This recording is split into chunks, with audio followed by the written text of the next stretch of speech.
I want to remember these meetings, and embrace the fact that they happened. So whenever I leave someone who has left an amazing impact of my life, I always make sure to add them to my Ulysses bucket list. I ask them to give me a challenge, as difficult or as easy as they want it to be, and regardless of the fact that they have done it or not. Simply something their heart has wanted to do. Some have been easy and fun. I met a man in India 9 years ago who told me to cook and buy twice as much food as I intend on eating for a whole week, and give the other half to a stranger in need.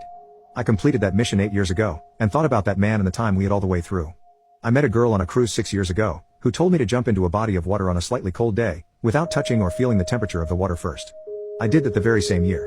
I met a couple at an outdoor music festival a few years ago that told me to wear the most bizarre outfit imaginable and walk through a public place, completely oblivious to the fact that you aren't looking normal.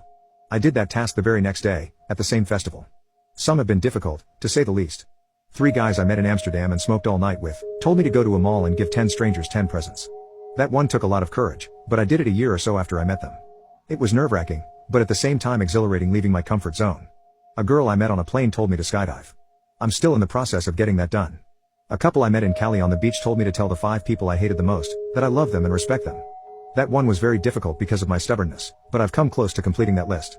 I still have 2 more people to go. And some things have had an everlasting impact on my daily life. I met a girl at a music festival, who told me that whenever I get mad at someone, walk away, sing my happy song in my head for 5 minutes, go back to the person I'm mad at with a calm heart and mind, and work things out. I've made this my way of life. I once met a man at a gym in a hotel I was staying at, that told me, whenever your body and brain tell you that you are exhausted and done, use your heart instead and push out 2 more reps. I've made this my motto when working out or working on any kind of exercise in which my body demands me to quit. I also use it while working on anything, and while studying. One of the best pieces of advice I've ever received. There are many others that each brought joy to my life. There are still many tasks I have yet to accomplish, and every time I think of these tasks, I think of the people that gave them to me. It amazes me how well I remember all these people, while I can't remember so many aspects of even yesterday. In meeting all these people, not only do I take from them a mission or a challenge, but I also take from them a memory of them that never fails to appear inside of my mind. I opened my Ulysses book for probably the 300th time yesterday, and read a few pages.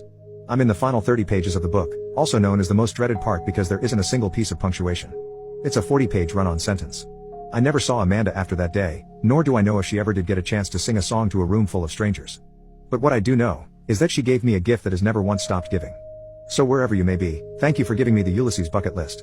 And I swear I'll finish it one day. My life advice? Create your own Ulysses bucket list.